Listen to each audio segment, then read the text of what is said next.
जय हिंद दोस्तों, क्या हाल चाल। उम्मीद करता हूं कि आप लोग स्वस्थ होंगे, मस्त होंगे, तंदुरुस्त होंगे, अपनी हेल्थ का, अपनी फैमिली का और अपनी स्टडीज़ का ध्यान अच्छी तरह से रख रहे होंगे।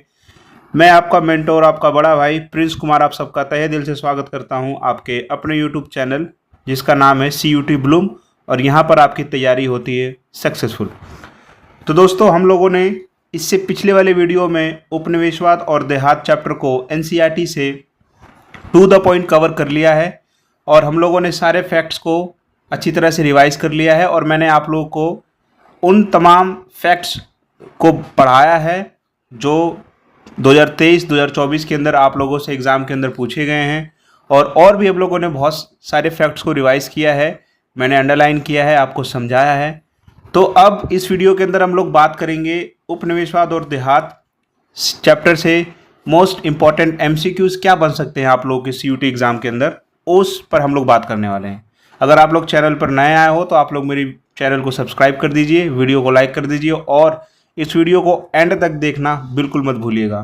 तो सबसे पहले हम लोग बात करेंगे कि भाई उपनिवेशवाद और देहात चैप्टर से किस तरीके के MCQs CUT ने जो है पिछले साल या 2023-2024 में किस तरीके के सवाल पूछे हैं, उस पर पहले हम लोग एक बार देखेंगे, उन सवालों को देखेंगे, उनको सॉल्व करेंगे ताकि आप लोग एक अंदाज़ा आप लोग को मिल सके कि किस तरीके के जो है सवाल बनते हैं।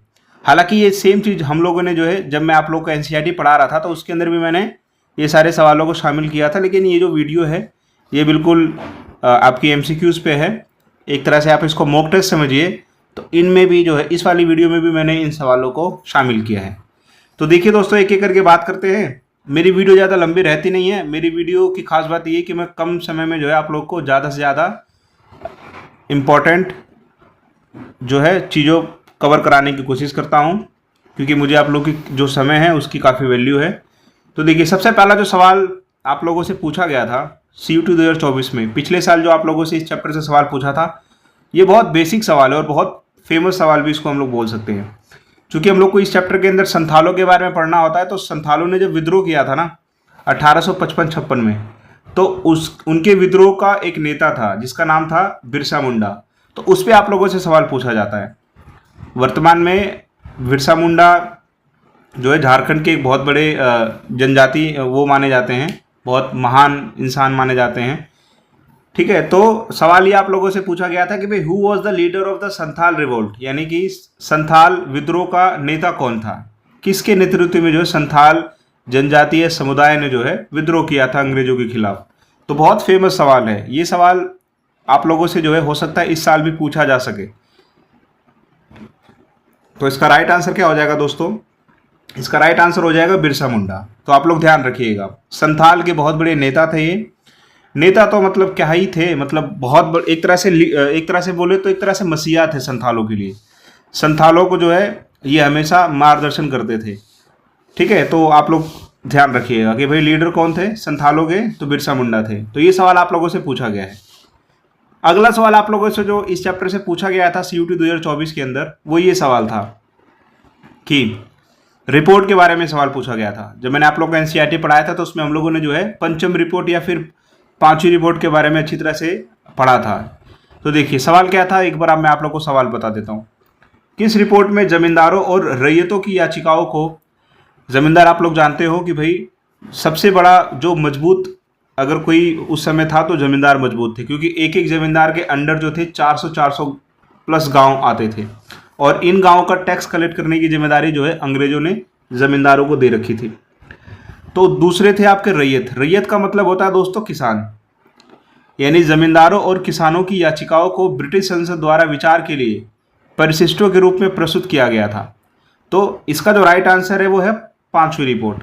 अब आप लोग के मन में आएगा कि भाई पांचवी रिपोर्ट क्या है, क्योंकि इस वीडियो को वो बच्चे भी देखेंगे जिन्होंने जो है मेरी इससे पिछली वाली वीडियो नहीं देखी, जिसमें मैंने पूरी इस चैप्टर उपनिवेशवाद और देहात colonialism and country side chapter को NCERT में जब समझाया था।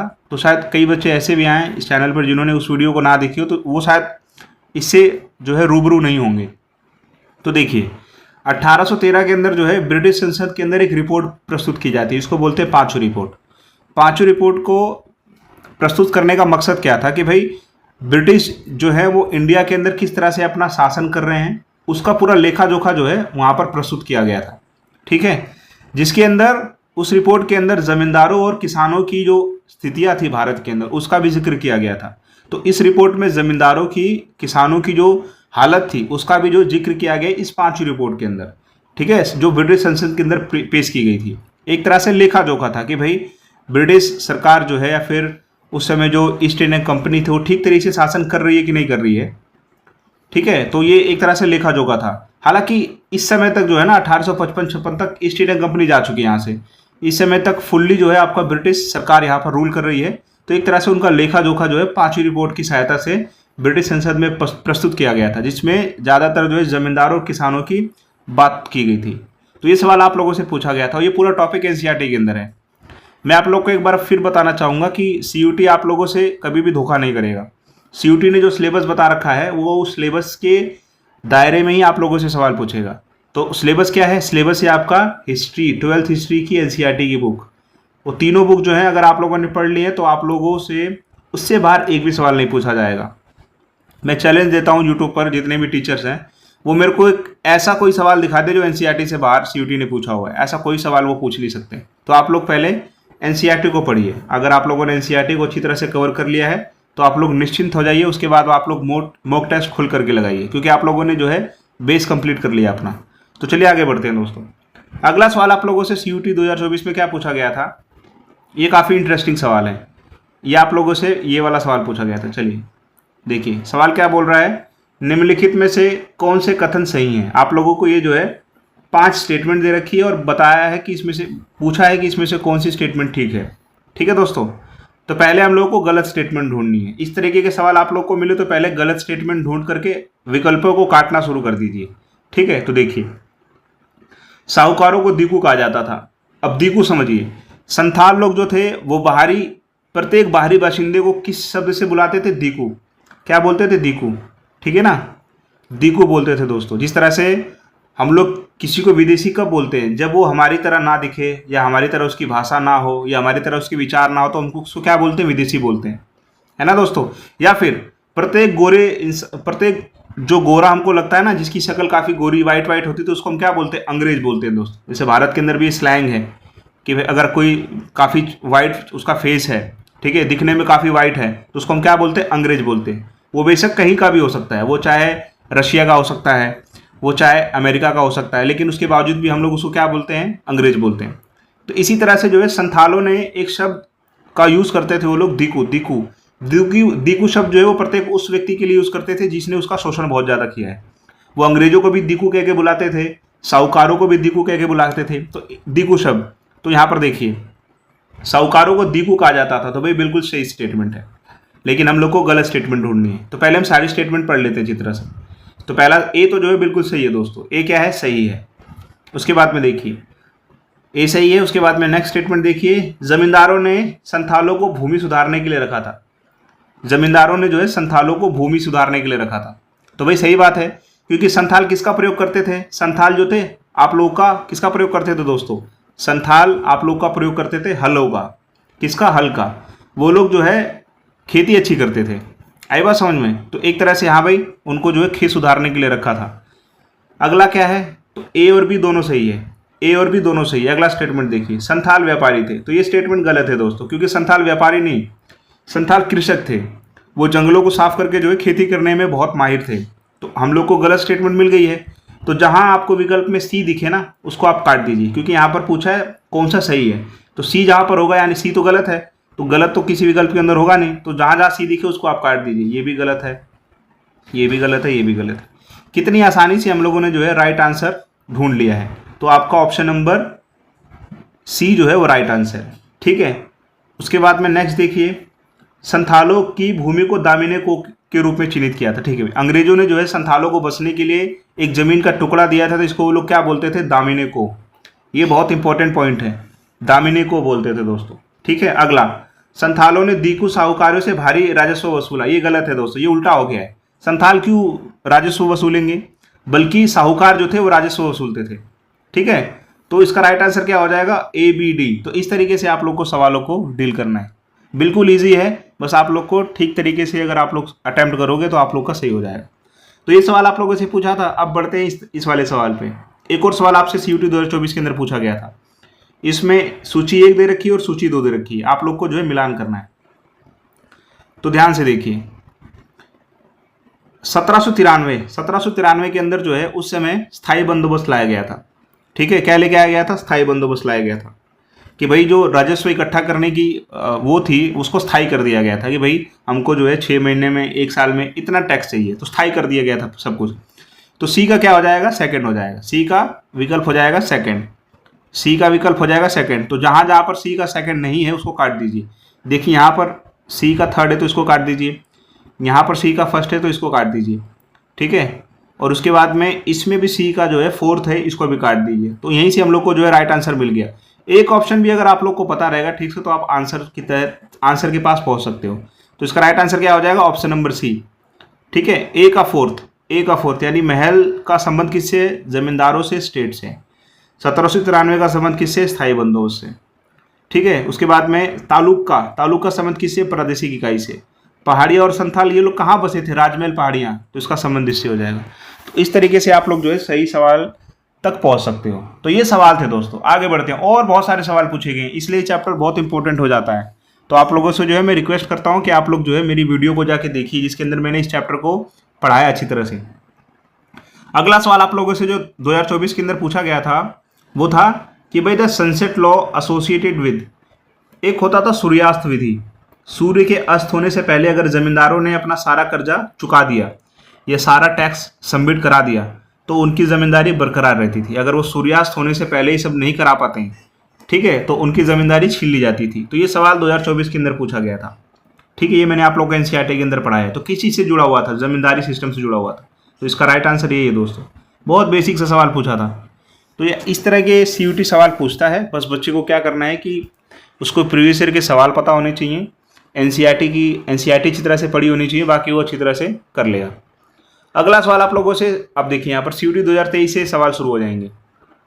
ये भी बहुत बेसिक सा सवाल पूछा था कि भाई 18वीं शताब्दी के राजस्व अभिलेखों में राजमहल पहाड़ियों के पास पहाड़ी समूह किस नाम से जाने जाते थे? भाई जो राजमहल पहाड़ियों के पास जो पहाड़ी समूह रहते थे उनको किस नाम से जाना जाता था?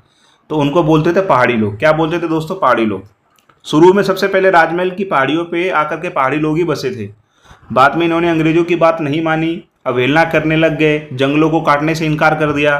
तब अंग्रेजों ने जो है मजबूरी में आकर के संथालों को दामिनी कुओं में बसाना शुरू कर दिया दोस्तों।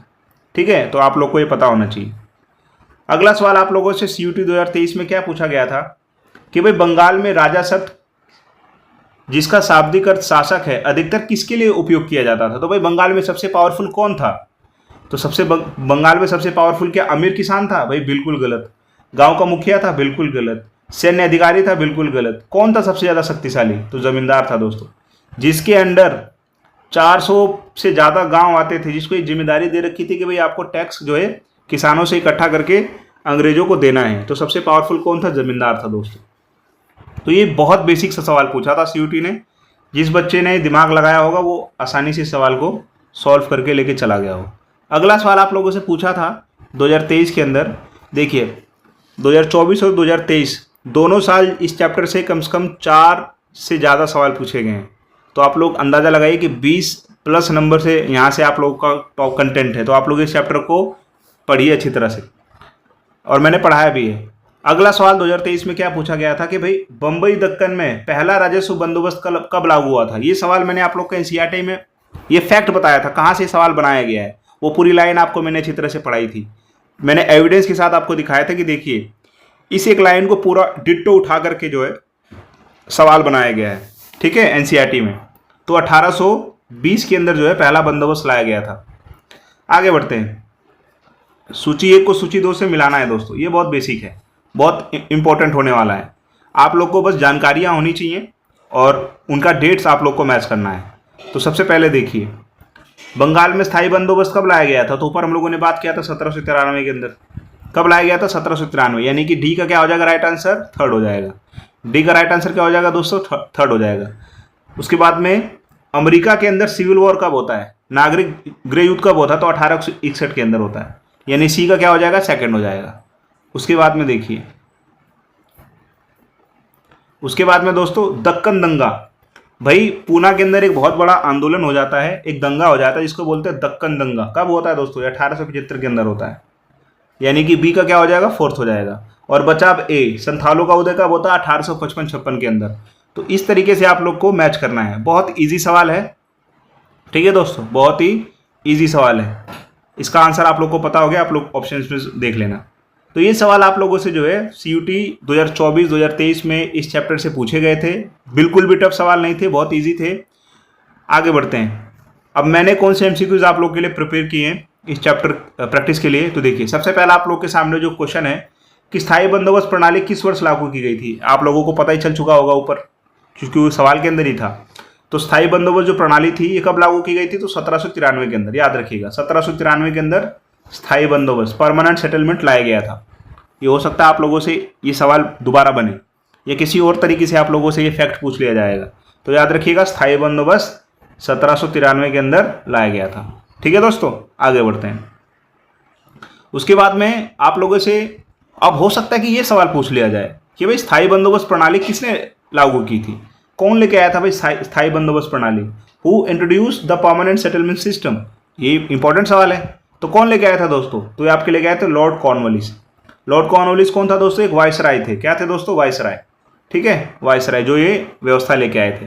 तो याद रखिएगा लॉर्ड कॉर्नवालिस जो थे वो स्थायी बंदोबस्त लेके आते हैं। कब लेके आते हैं? 1793 के अंदर। ठीक है, वाइसराय नहीं थे दोस्तों लॉर्ड कॉर्नवालिस, ये गवर्नर जनरल थे। क्योंकि वाइसराय जो थे वो 1855 जब 1857 की क्रांति हो जाती है ना, तो उसके बाद से वाइसराय ब्रिटिश सरकार बनाना शुरू कर दी थी। लेकिन उससे पहले जितने भी लोग थे सबको क्या बोलते थे? गवर्नर जनरल बोलते थे। तो लॉर्ड कॉर्नवालिस क्या थे दोस्तों? गवर्नर जनरल थे। आगे देखिए अगला सवाल।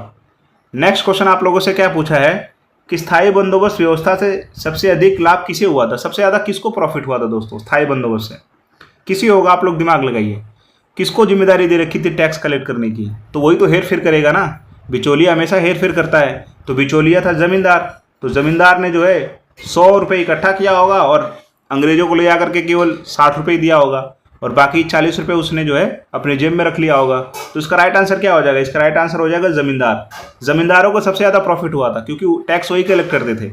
ठीक है, तभी तो अपनी बड़ी बड़ी इतनी कोठियाँ, राजमहल बना लिए थे उन लोगों ने। अब चाहे वर्धमान के राजा के बारे में देखो, जितने भी आप लोग चाहे बंग कहीं भी देखो, कई सारे जमींदार जो थे उनकी पीढ़ियाँ बहुत अमीर हो गई थी क्योंकि उनके पुरखों ने जो है खूब सारा पैसा लूटा था किसानों से। तो इसका राइट आंसर क्या हो जाएगा दोस्तों? राइट आंसर हो जाएगा जमींदार। तो ध्यान रखिएगा, ठीक है, जमींदार। उम्मीद करता हूँ कि आप लोग के समझ में आ गया होगा। आगे बढ़ते हैं। फिर ये सवाल भी ऊपर हम लोगों ने डिस्कस कर ही लिया, इसका भी आंसर आप लोग को पता ही हो गया होगा कि भाई दक्कन दंगे किस वर्ष हुए थे? In which year did the Deccan riots occur? तो कब हुआ था दोस्तों? 1875 के अंदर। राइट आंसर क्या हो जाएगा? ऑप्शन नंबर बी, 1875 के अंदर जो है ये दंगा होता है। दक्कन का मतलब क्या होता है कि भाई आप भारत को देखोगे ना, तो ये वाला जो हिस्सा है, ये वाला जो थोड़ा सा गुजरात और महाराष्ट्र, तो इसको क्या बोलते हैं? दक्कन बोलते हैं। क्या बोलते हैं दोस्तों? दक्कन, दक्कन का पठार। तो यहाँ पर महाराष्ट्र के अंदर एक जगह है पूना, वहाँ पर ये दंगा होता है दोस्तों। तो राइट आंसर क्या है इसका? ऑप्शन नंबर बी, यानी 1875। तो डेट याद रखिएगा, हो सकता है आप लोगों से जो है मैचिंग का सवाल पूछ लिया जाए।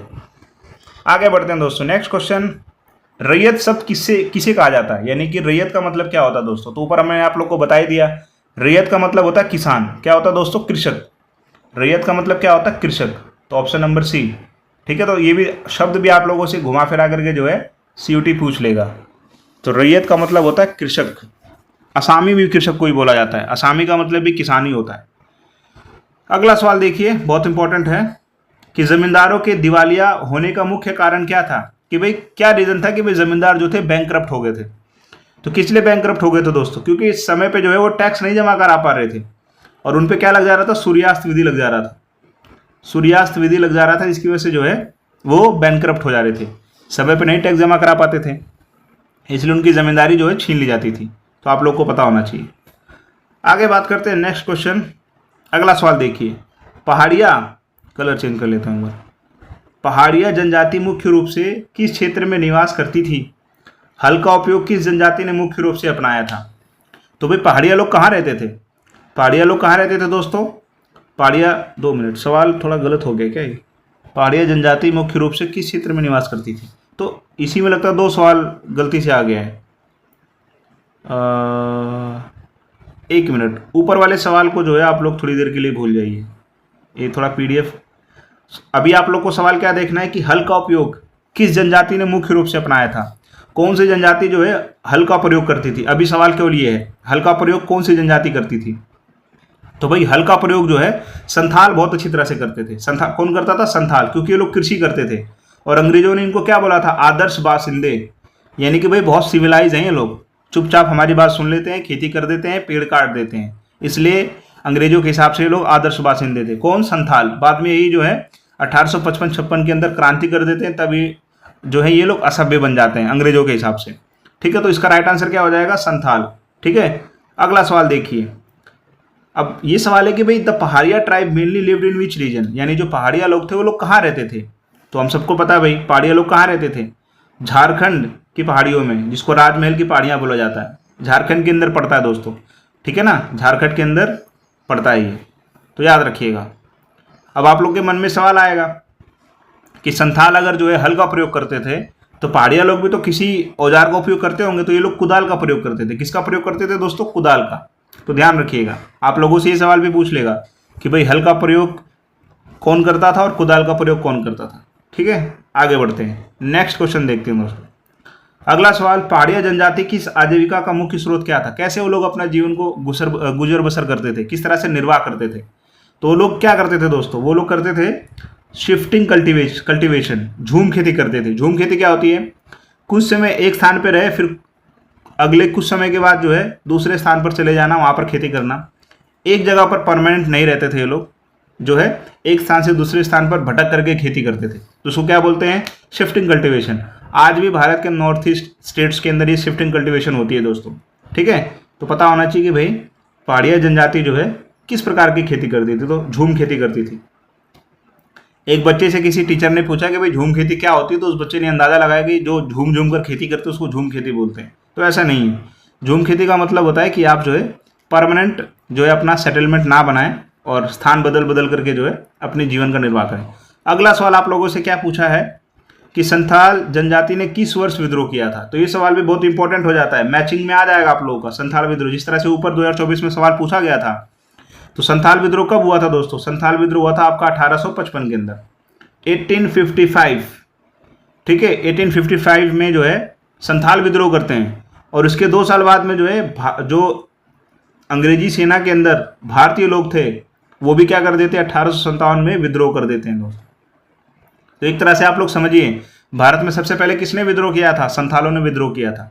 यही चिंगारी जो है 2 साल के बाद भारतीय किसान, चाहे मंगल पांडे हो, ठीक है, तो उनके अंदर ये जाती, फिर वो लोग भी बगावत कर देते हैं। तो यहाँ से बगावत की शुरुआत हुई थी एक तरह से। उसके बाद में अगला क्वेश्चन आप लोग ध्यान से देखिए कि संथाल विद्रोह का मुख्य कारण क्या था? क्या सबसे बड़ा रीजन था संथालों का विद्रोह करने का? भाई क्यों किया उन्होंने विद्रोह? क्योंकि अंग्रेज तो उनको बड़ा आदर्श बासिंदा बोलते थे, वो उनकी बातों को भी मानते थे, पेड़ भी काटते थे, तो क्यों विद्रोह कर दिया? भाई कुछ उनका शोषण किया होगा तभी तो भाई किया था।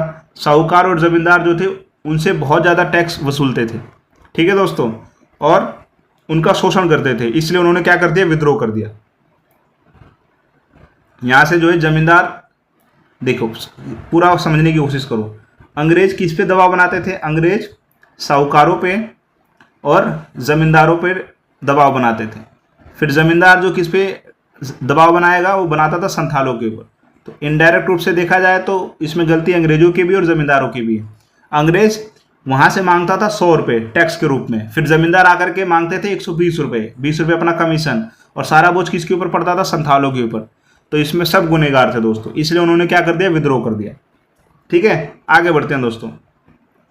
अगला क्वेश्चन देखिए, सवाल भी ऊपर मैंने आप लोग को बता दिया है। कई सारे सवाल मैंने इसके अंदर वो ऐड किए हैं जिससे कि आप लोग का रिवीजन हो जाए फैक्ट का, क्योंकि इसके अंदर कुछ गिने चुने फैक्ट हैं जो बार बार आप लोगों से एग्जाम के अंदर सर्कुलेट होंगे, पूछे जाएंगे। तो आप लोग उन फैक्ट को अच्छी तरह से याद कर लीजिए। जैसे कि ये वाला सवाल है, संथाल विद्रोह का नेतृत्व किसने किया था दोस्तों? तो बहुत फेमस पर्सनालिटी जिनका नाम है बिरसा मुंडा, ठीक है, हाँ, तो उन्होंने जो है नेतृत्व किया था, बिरसा मुंडा, ध्यान रखिएगा,